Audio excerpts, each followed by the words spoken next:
descartado logo de saída.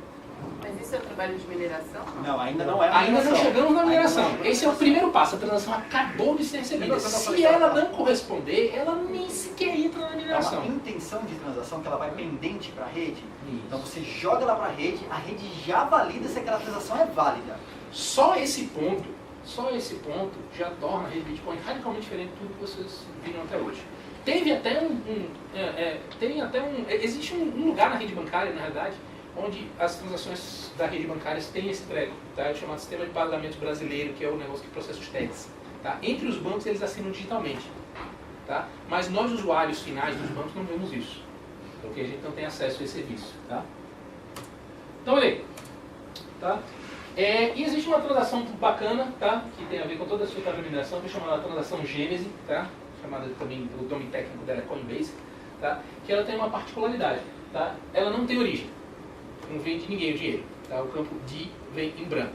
Para não ficar feio aqui, eu coloquei ninguém, tá? Para ficar bem claro que essa transação é seguinte. Essa transação é fundamentalmente importante porque é onde o dinheiro nasce, tá? Então vamos falar, a gente falou da transação Gênese, que é essa aqui. A primeira transação que teve na rede Bitcoin foi criada pelo próprio inventor do Bitcoin, que se chama, que se auto-intitulou, tá? Satoshi Nakamoto, tá? E ele, a primeira transação da rede, ele se presenteou com 50 Bitcoins. Eu juro que agora, querido, eu cheguei finalmente ao blockchain, tá? Aí. Tá? Eu tô tópico agora, tá? Tá? Então ele se presenteou com 50 Bitcoins, tá? Só que ele estipulou um monte de regras. Por enquanto, aceitem essas regras. Essas regras são brilhantes, tá? Mas eu vou tentar explicar para vocês as mais importantes e vocês não vão achar esquisito no começo, mas no fim vai dar tudo certo, tá?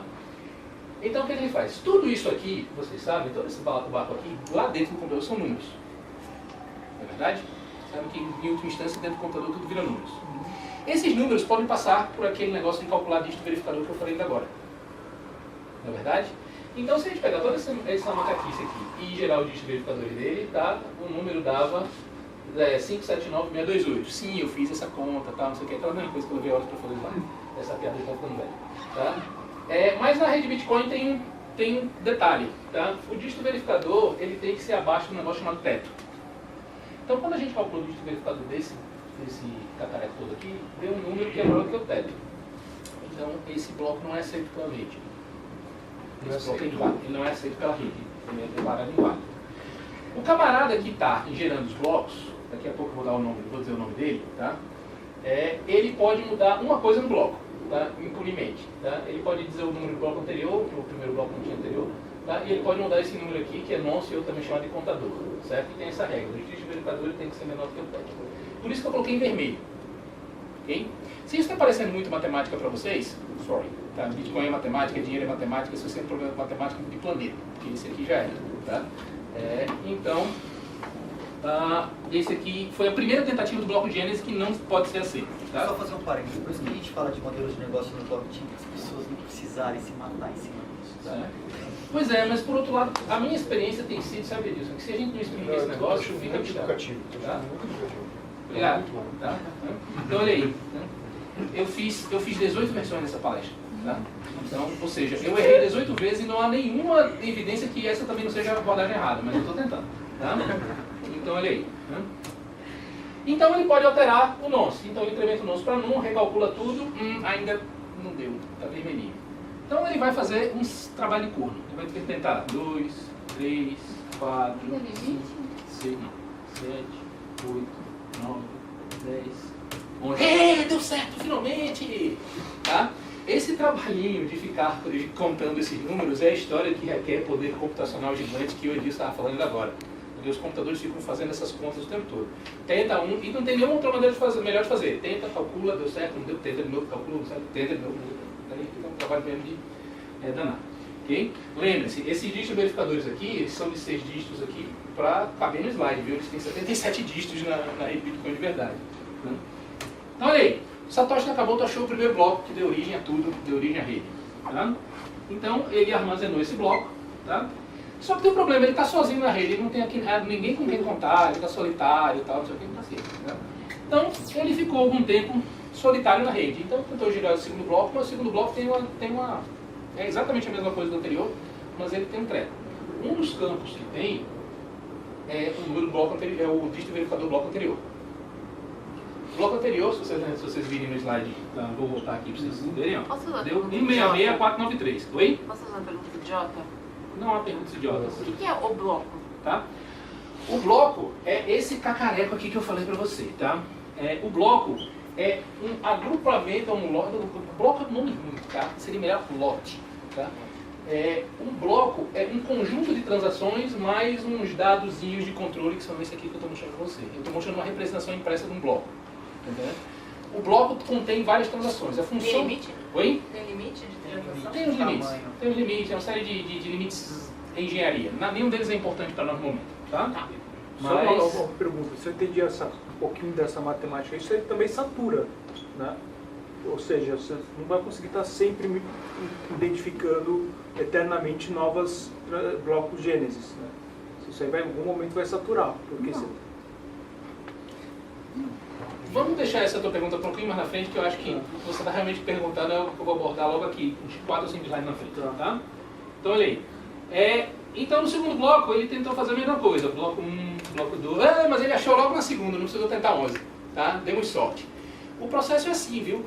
Como isso é um cálculo matemático e é um cálculo matemático que mistura os dados, etc., alguns você dá sorte e acha rápido, alguns você dá azar e demora para dedéu. Tá entendendo? É assim mesmo. Tem meio que os contornos de um sorteio. Tá?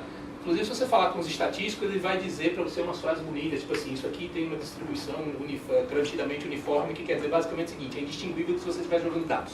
Tá? Então, o Satoshi Nakamoto descobriu o segundo bloco, armazenou no computador dele, tá? E agora nós temos o blockchain. Eu posso mostrar para vocês o que é o blockchain. O blockchain é esse primeiro bloco e esse segundo bloco. Se você colocar, tá, os blocos na ordem que eles foram criados, tá, e encadear ele através dos dígito verificador de um corresponde com o anterior e outro, você faz essa estruturazinha aqui. Tá vendo?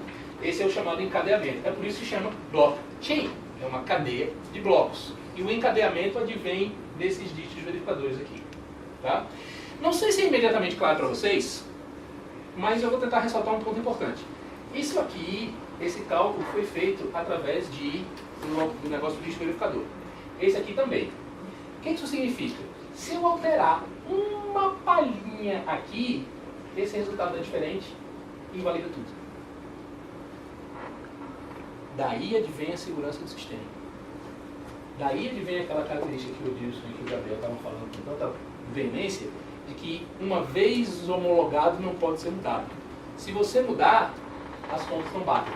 E qualquer pessoa pode verificar que as contas não batem. Então, se você tentar gerar um bloco fraudado na rede, sua fraude vai ser detectada imediatamente. Não vai colar. Não, foi alterado. Exatamente. Não só que foi, mas você detecta até o ponto exato onde aconteceu. Okay? E aí você desconsidera tudo daquele ponto em diante. Hein?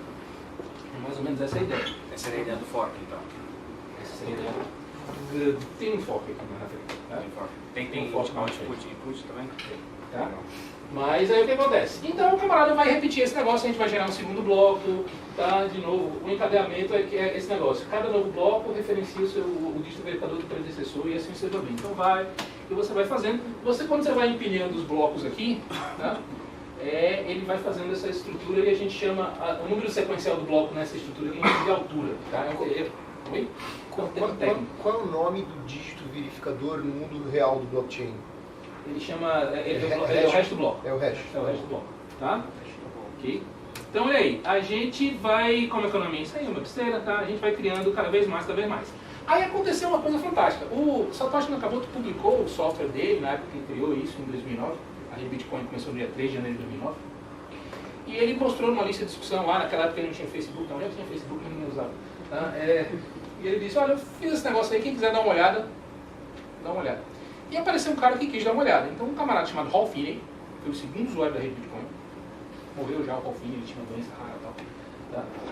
Ele baixou o programa, instalou na máquina dele, aderiva ingresso, não precisou pedir permissão a ninguém. E então ele é esse caboclo aqui, nesse desenho. Logo quando ele deu partida no programa, a primeira coisa que ele fez foi contatar o computador do Satoshi Nakamoto, e o computador do Satoshi Nakamoto contou para ele todos os blocos que ele descobriu nesse ínterim. Desde o 0 até o mais recente que ele descobriu. Vocês viram aí os bloquinhos passando, viram? Tá? Então, a segunda coisa que o programa do Satoshi, né, do Ralph Finney fez, tá, foi conferir as contas por ele mesmo. Esse bloco aqui dá esse hash, dá. Beleza. Esse bloco aqui dá esse, dá. Esse bloco aqui encadeia coisa aqui, encadeia. Tá? Ele pegou e conferiu todas as contas. Se as contas não baterem, ele rejeita. Essa é a beleza da rede Bitcoin.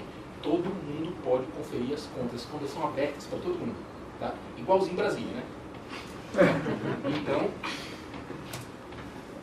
aconteceu então aconteceu agora o seguinte. Quando eles estavam lá tentando descobrir qual ia ser o quarto bloco, agora tem duas pessoas na rede jogando o jogo. O Satoshi Nakamoto não está sozinho. Então os dois vão começar a fazer uma corrida. O Satoshi Nakamoto faz as contas do jeito dele, o dígito verificador deu 699.930, ainda está acima do teto, não pode e tal. E o Ralph Finney, tá, deu outro valor. Vamos ver se vocês estão prestando atenção. Por que o do Ralph Finney deu um valor diferente do Satoshi Nakamoto? Oi? Mudou o nome do destinatário. Mudou o nome do destinatário. Eles são absolutamente idênticos, mas o nome do destinatário é diferente. Se diferir em um bit, que seja, o dígito verificador dá outro valor. São blocos diferentes. Ok? Então, olha aí. Os dois vão começar a briga. Tá? Então, vamos lá. Corrida de cavalo. Começou, o computador do Satoshi Nakamoto está em 1, tá? Mas acontece que logo atrás vem o Ralph Finney, que também vai para 1, só que o computador do Satoshi Nakamoto é mais rápido, vai para 2, e o Ralph Finney vai para 1 também, vai 3, vai 4, o Satoshi Nakamoto ganhou a corrida. Se você tiver um computador rápido, você faz suas contas mais rápido que os outros. Então é mais provável que você ganhe a corrida. Ok? E aí remete àquela história da rede computacional toda aqui. Alto poder computacional. Mas se ele ganhar a corrida, ele ganha o bloco recompensa. Ele ganha o bloco recompensa. Mas não é o proof of work que divide todo mundo? Não, isso se você minerar numa pool. Uma pool. Se você minerar sozinho e conseguir resolver isso... Se conseguir resolver... Tá, entendi. O bloco inteiro. Agora sim, entendi. Isso que eu ia perguntar, porque o Pergunta valor altamente continua técnica. 50 e 50. Oi? O valor continua 50 e 50. Sim. O Ralph Finney agora tem 50 também? A gente vai chegar lá, tá? O problema de dar palestra para pessoas inteligentes como você é que você fica querendo antecipar o que eu vou falar em seguida, tá? Segura essa ponta aí, tá? A gente vai chegar lá, tá? Então, Satoshi Nakamoto ganhou, eu fiz essa animação gay aí, tá? Mas isso aí era para dizer basicamente que o Satoshi Nakamoto ganhou, tá? Então, inclusive eu quero ajuda, vocês são designers, né? Se vocês quiserem, isso aqui era para fazer um storyboard dessa apresentação, se vocês quiserem depois fazer umas animações, tá? Não sei o que, eu preciso de ajuda, tá? Como vocês viram, eu sou um desastre em slide, em animação, essas coisas. Tá? Ainda mais usando, eu não uso Mac, então eu não tenho a menor chance, tá? Então por aí vai. Quando o Satoshi Nakamoto descobriu o bloco, tá? A primeira coisa que ele faz é contar para os vizinhos dele. Só tem um Ralph Finney de vizinho, tá? Então ele conta, Ralph, descobriu o bloco 4. Tá? O Ralph não acredita, porque ele é um homem sério, tá? E refaz as contas. Quando ele refaz as contas, ele diz, não, me lasquei. De novo, todo mundo sempre confere todas as contas. Ninguém acredita em ninguém na rede Bitcoin. Todo mundo confere todas as contas o tempo todo. Certo? Por isso que a rede funciona, por isso que a rede é difícil nesse sentido de forjar. Tá? Então, o Ralph Finney desiste do que estava fazendo e eles partem para a disputa pelo bloco 5. Tá? Para ir um pouquinho mais rápido, né, eu fiz a animação, mas eu fiz aqui que o Ralph Finney ganhasse o quinto bloco. Tá? Quanto é que, se você estava seguindo a história até o momento, o Ralph Finney não tinha ganhado nenhuma, ele estava com 0, tá? Enquanto o Satoshi Nakamoto, ele já estava com 200. Ele ganhou 4 vezes 50. Finalmente o pobrezinho do Ralph Finney saiu do 0. E ele ganhou 50 pontinhos aqui no nosso game show. Certo? Então, assim cresce a cadeia de blocos. Tá? Aquele bloco 2, bloco 3, observa que está tudo indo Satoshi Nakamoto, e o Ralph Finney finalmente saiu do 0. Tá? E assim continua. É isso que a rede Bitcoin, isso que os nós da rede Bitcoin fazem. Os nós da rede Bitcoin coletam transações, agrupam em blocos, tentam resolver essa matemática maluca aqui, e quem ganhar primeiro conta os blocos. Ok? Como vocês provavelmente podem imaginar, pode dar empate. Como é que a gente resolve empate? Esse é um dos brilhantismos, uma das coisas brilhantes do protocolo do Bitcoin, tá? Quando dá empate, vai para o tie break. A gente decide no próximo. Então, o que acontece? Aqui, nesse exemplo, a gente tem dois blocos 10 válidos foram descobertos aproximadamente ao mesmo tempo um pelo outro. Aí os outros disseram, ok, eu aceito seu bloco, mas a gente vai decidir na próxima. Então, os dois aceitam o bloco número 10 e eles tentam a briga pelo bloco número 11. Aqui nesse meu exemplo, o Satoshi Nakamoto ganhou primeiro o bloco número 11. Ao ter ganhado primeiro o bloco número 11, tá, ele ganha o direito de digitar também todos os blocos anteriores que estavam, por assim dizer, pendentes. É por isso que o Edilson estava falando para vocês dessa história do pendente. A transação está lá, ela tem uma intenção de transação, mas ela só vale mesmo, quando a sua transação é incluída dentro de um bloco. Se a sua transação não tivesse sido publicada em bloco, ela ainda não valeu. E quando o bloco é publicado, nem quando o bloco é publicado, ele pode ser considerado genuinamente 100% tá, escrito em pedra. Porque pode acontecer isso aqui. Dois atores podem dar suas versões diferentes para o mesmo bloco. Quando isso aqui acontece, a disputa é estendida para o bloco seguinte. Quando alguém finalmente ganha a disputa, tá, esse alguém dita toda a história e os camaradas que perderam, tá, a versão deles é invalidada. Tem uma matemática muito bonita, vocês falaram com o pessoal de estatística, tá, eles têm uma equação muito bonita que ele mostra que a probabilidade de você, tá, conseguir ter a sua versão do bloco imposta depois que o mais recente foi descoberto, decai exponencialmente com o número de blocos que o camarada está na sua frente. Entendeu?